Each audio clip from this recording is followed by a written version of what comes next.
They thought she didn't belong. When a black woman walked into an exclusive political gala, all eyes turned. Whispers rippled through the room. To some, she was invisible. To others, out of place. And when a uniformed cop stepped forward, ordering her to leave, the tension grew unbearable. The audience watched in silence, convinced she had no power, no voice, no right to stand among the wealthy and powerful. But what no one in that room knew was that the woman they dismissed had fought her way through impossible odds. And she wasn't there as a guest. She was there for something far bigger. Because within minutes, the very cop who tried to drag her out would be saluting her as governor. The ballroom shimmered with light. Crystal chandeliers hung from the high ceiling, casting golden reflections onto polished marble floors. Waiters in black suits moved like shadows, weaving between round tables adorned with crisp white linens, tall candles, and floral centerpieces worth more than most people's rent. It was one of the grandest political galas of the year, a night where the state's most influential figures gathered to network, boast about their power, and subtly display their wealth. Outside the venue, a line of black cars stretched along the curb, each carrying politicians, lobbyists, and business moguls who walked in with confident strides. Photographers snapped pictures, capturing tailored tuxedos, sparkling gowns, and practiced smiles. The air was thick with expectation. This wasn't just a celebration, it was a stage for ambition. Among the crowd, however, there was one woman who did not seem to fit the script. She walked slowly, her posture calm, her presence quiet but unshakable. She wore a modest navy blue dress, elegant but not extravagant. Her shoes were simple, her jewelry almost non-existent. And yet, there was something undeniable about her aura, something that made heads turn even if they couldn't quite explain why. Her name was Amara Johnson. To some, she was just another face in the crowd. But to those who had followed her story, she was far more than that. Amara's past Amara had grown up on the south side of the city, in a neighborhood many politicians only mentioned when speaking about crime rates or poverty statistics. She knew what it meant to go hungry, to stretch a single paycheck for weeks, to walk past liquor stores and boarded-up houses on her way to school. But she also knew resilience. Her mother worked 2 jobs, cleaning offices during the day and waiting tables at night. Her father, a veteran, struggled with health issues yet taught her discipline, honesty, and the belief that education could be her way out. Unlike many of her peers, Amara refused to accept the low expectations set for her. She devoured books from the local library, often reading under streetlights when the power at home was cut off. Teachers noticed her determination and encouraged her, though many doubted she would rise beyond her circumstances. But Amara didn't just rise. She soared. She earned scholarships, studied political science, and became a lawyer determined to give a voice to those who had been silenced. Every case she fought was personal. Every courtroom battle was not just about law, but about dignity. People began to notice her, not because she craved attention, but because her actions demanded it. The invitation. So when Amara entered the gala that night, she did not come as a guest of wealth or privilege. She came because she belonged. She had been invited, not as a token, not as a bystander, but as the keynote speaker. Of course, not everyone knew that. As she walked past the glittering crowd, whispers trailed behind her. Some assumed she was staff. Others thought she had slipped in by mistake. A few exchanged skeptical glances, as if silently agreeing that she didn't fit the image of those who usually filled the room. The tension crystallized when a uniformed police officer, one of many stationed around the perimeter for security, stepped forward. He was tall, broad-shouldered, and clearly used to giving orders. His eyes narrowed as he approached Amara. "Excuse me, ma'am," he said firmly. "This event is private. I'm going to have to ask you to leave." The murmurs grew louder. A few guests smirked, amused by the scene. Others pretended not to notice, though their eyes lingered with curiosity. To them, it was just another awkward interruption, Security doing its job. Amara did not flinch. She did not raise her voice.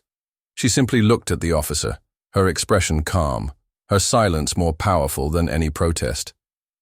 Who invited her? A guest whispered. She doesn't belong here, another muttered. But Amara knew the truth. She had worked harder than anyone in that room to earn her place. She had faced bigger obstacles than any of the men in their designer suits or women in diamond necklaces. And now, the moment she had fought for her entire life was within reach. The irony was almost poetic. The cop trying to escort her out had no idea he was seconds away from saluting her.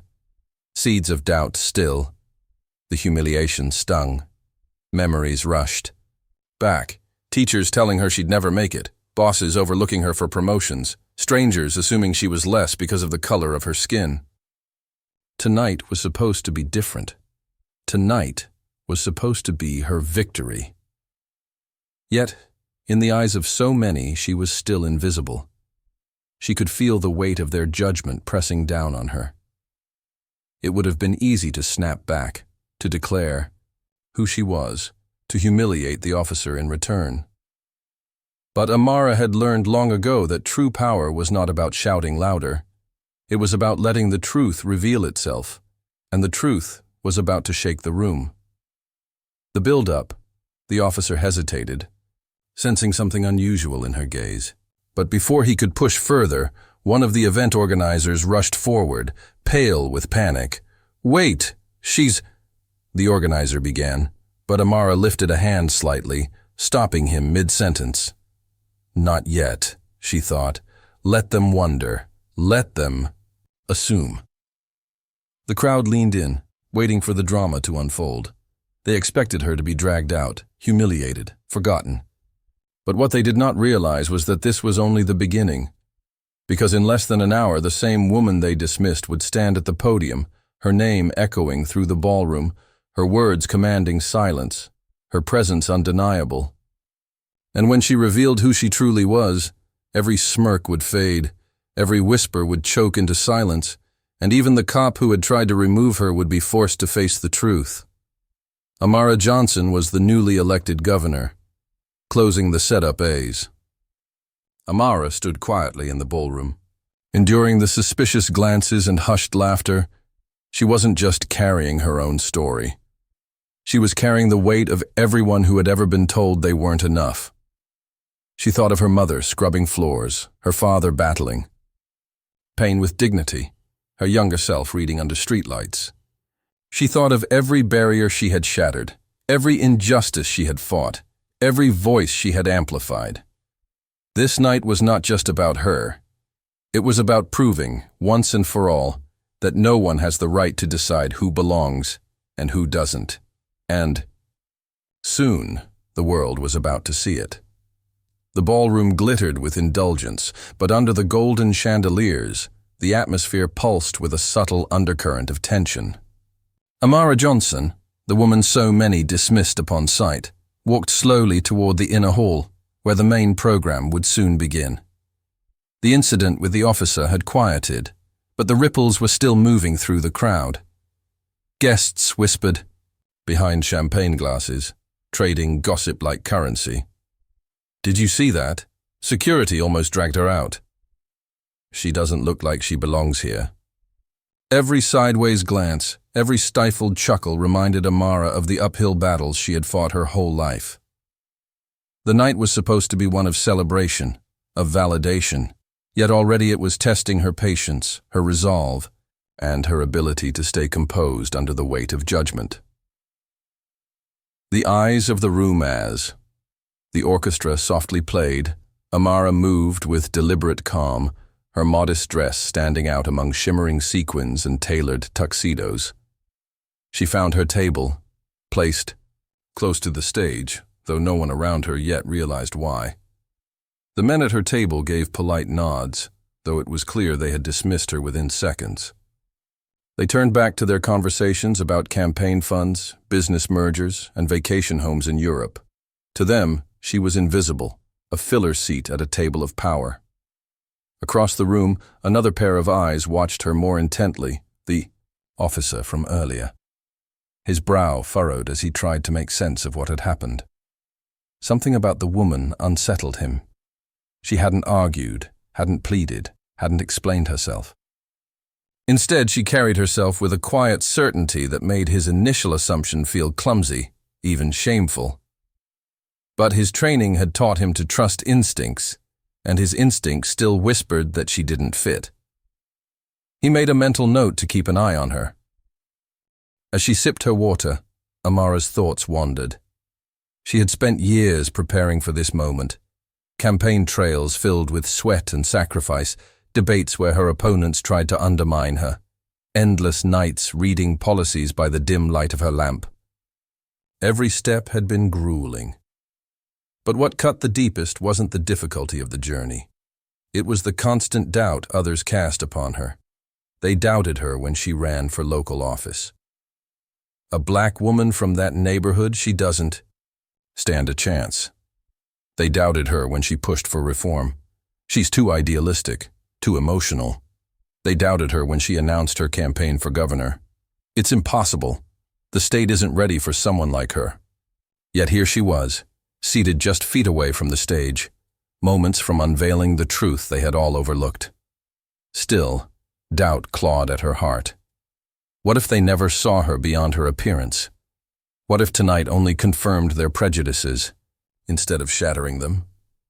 She clenched her hands beneath the table, silently steadying herself. She had not come this far to falter now. A flashback to the struggle. Her mind drifted back to the campaign trail. She remembered standing outside grocery stores in the freezing cold, handing out flyers while people brushed past her without even making eye contact. She remembered the debates where opponents laughed at her proposals, mocking her background as if it were a punchline. One particularly brutal night came back to her. A wealthy donor, the kind who could make or break campaigns, had called her into his office. He had smiled politely, then leaned back in his leather chair and said, "You're smart, but let's be realistic. You'll never win. Not in this state. Not as a black woman." Amara had stood tall, meeting his gaze without flinching. "Watch me," she had said simply, before walking out the door. That night, she had cried in her car, not because she believed him, but because of how deeply the world believed people like her were destined to fail. But every tear only fueled her fire. And tonight, in this glittering ballroom filled with the very people who had dismissed her, she would prove them all wrong. The murmurs. Grow, the master of ceremonies, stepped onto the stage, his voice booming over the crowd. The room fell into hushed anticipation as he introduced various political figures and community leaders.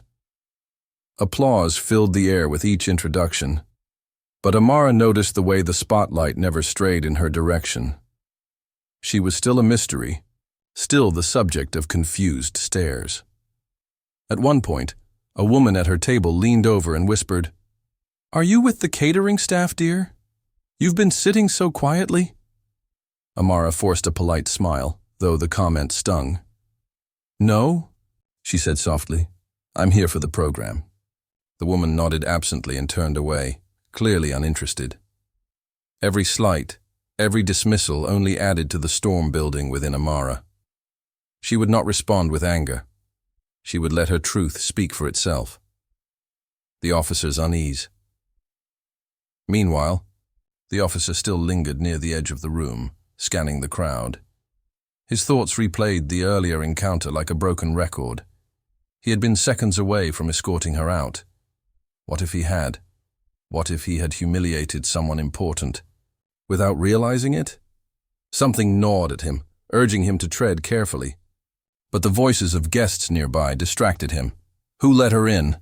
one man sneered. "She probably slipped past security," another laughed. The officer shifted uncomfortably. For reasons he couldn't explain, he hoped they were wrong. The drumbeat of destiny. The program moved forward, applause and laughter rolling like waves through the hall. But beneath the polished facade, the energy in the room shifted. Everyone was waiting for the keynote speaker, the highlight of the evening. Whispers rippled as guesses spread. Who would it be? A senator? A billionaire philanthropist? No one suspected the quiet woman at the corner table.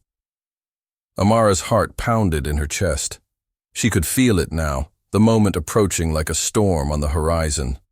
The injustice of the earlier incident, the whispers around her, the years of prejudice.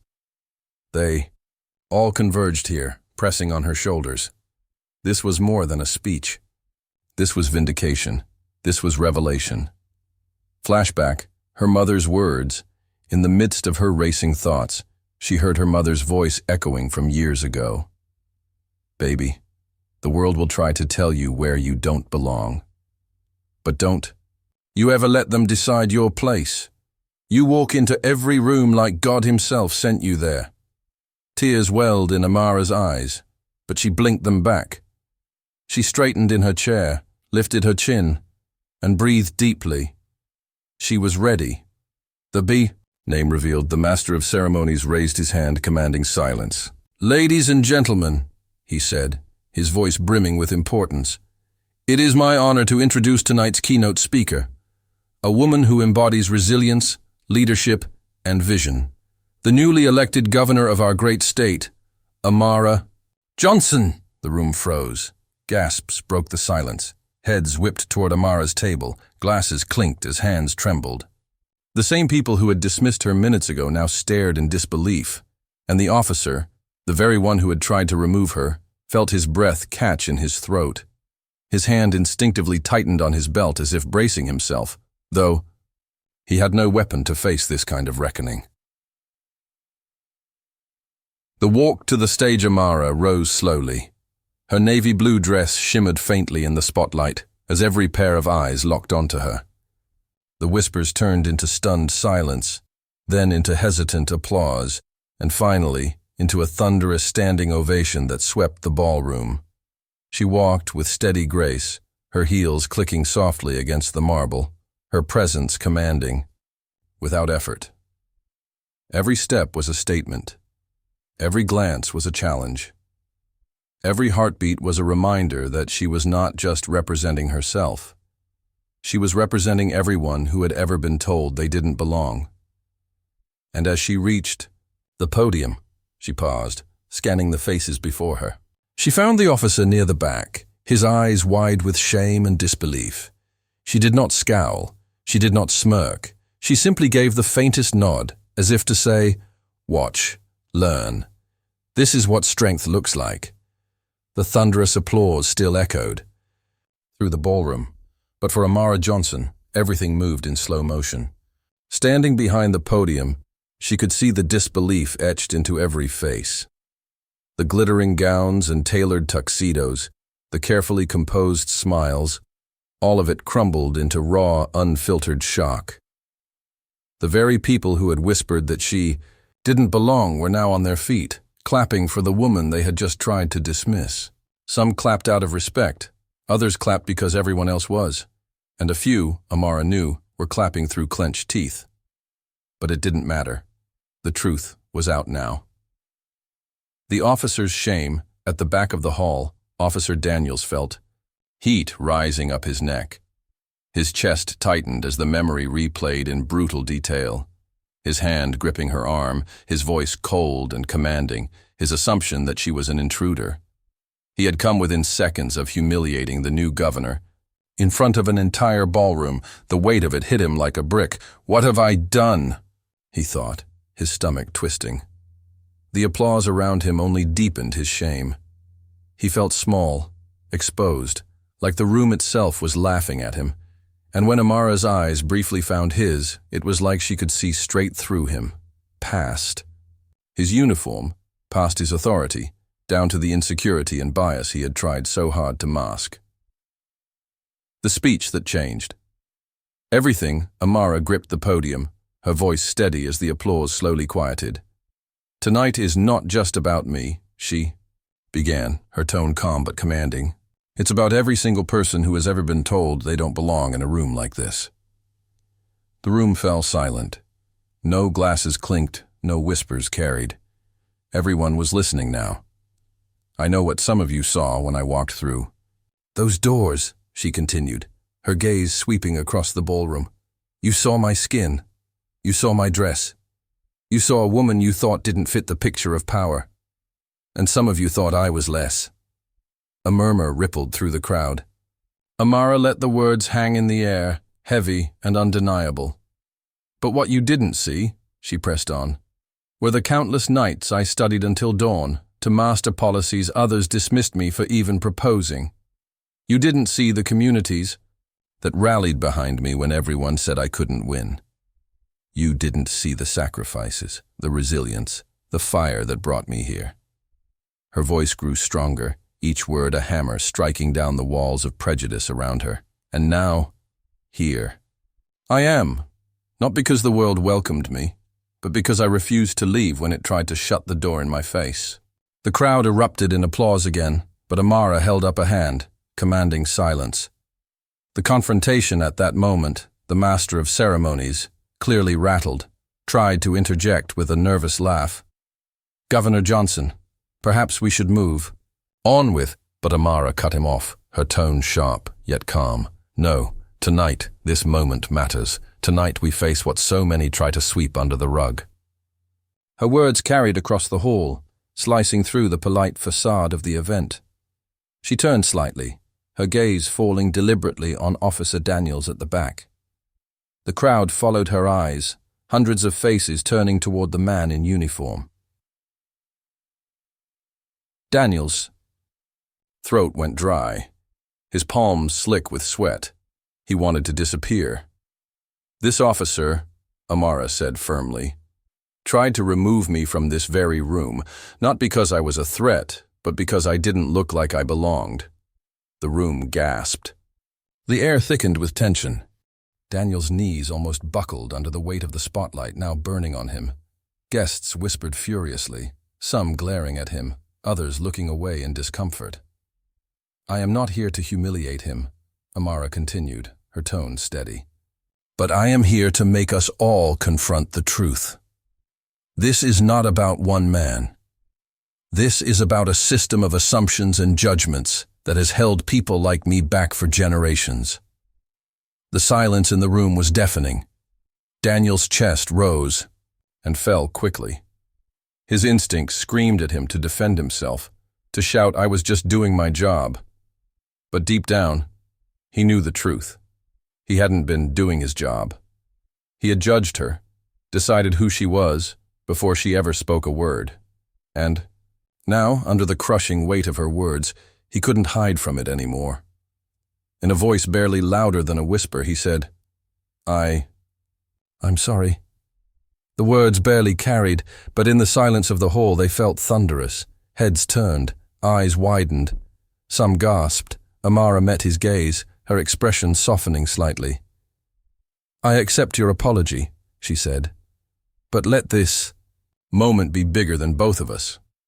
Let it remind everyone here that respect should never be conditional. It should never depend on skin color, clothing, or assumptions.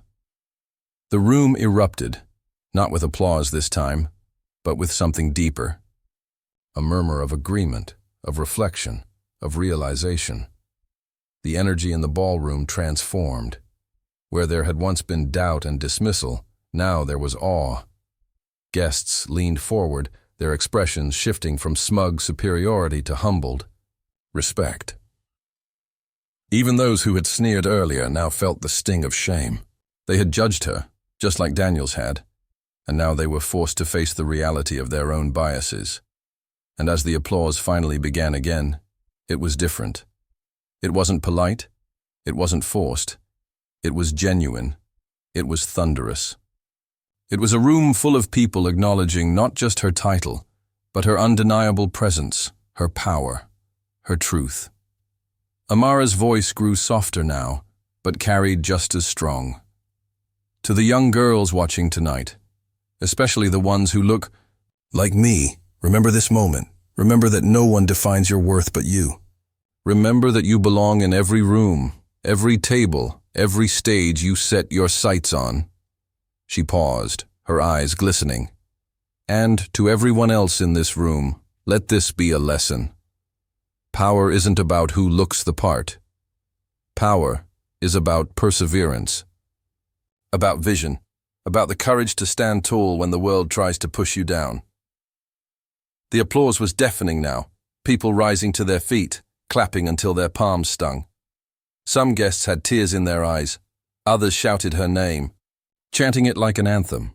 But for Amara, the most powerful moment was not the ovation. It was the sight of Officer Daniels standing still at the back of the room, his face pale, but his posture changed. No longer defiant, no longer self-assured. He looked humbled, changed. As the applause raged on, Amara stepped back from the podium, her chest rising and falling with controlled breaths. For years she had carried the weight of invisibility, of dismissal, of being underestimated. And now, in one powerful moment, she had flipped the script. The woman they had tried to push out was now the one commanding the room, and the officer who had once doubted her now stood in silence, knowing he would never forget the night he almost removed a governor. The ballroom had roared with applause. The cheers had risen to the chandeliers and echoed like thunder across the hall. But now, hours later, when the last guest had drifted out into the cool night and the tables stood empty, Amara Johnson finally had a moment of silence. She remained behind the podium for a long time, her hands resting on its edge, her reflection faint in the polished wood. The same stage where her identity had been challenged had become the place where she claimed her power. It was a moment she knew would live far beyond this single evening. And yet, for Amara, it wasn't triumph she felt most. It was relief. Relief that she had stood tall. Relief that she hadn't let her anger harden into bitterness. Relief that the people who had tried to silence her had been forced to listen. The aftershock in. The days that followed, the event became the story everyone was talking about. News outlets replayed the footage endlessly. Clips of Amara revealing herself as governor, her words about respect and belonging, and even the officer's stammered apology. On social media, her speech went viral. Millions shared her words, young people especially, attaching hashtags that trended for days. She belongs here to Governor Amara. Respect. Without condition comment sections filled with emotional testimonies. Black women wrote about how they had been underestimated in their workplaces and schools, and how Amara's moment gave them hope. Parents posted videos of their daughters watching her speech with wide eyes, repeating her words. You belong in every room. But not everyone celebrated. Critics emerged, muttering about political theater, or accusing her of making the officer a scapegoat. Others doubled down on their biases, claiming she had played the race card. Amara read every headline, every article, every tweet, not to let them define her, but to remind herself that change never came quietly. It always came with resistance. The officer's burden. Meanwhile, Officer Daniels struggled in silence. Every time he put on his uniform, he felt the weight of that night pressing against him. He had thought of himself as fair, professional, a man who did his duty without prejudice. But Amara's words had forced him to confront the cracks in that image. The whispers among his colleagues didn't help.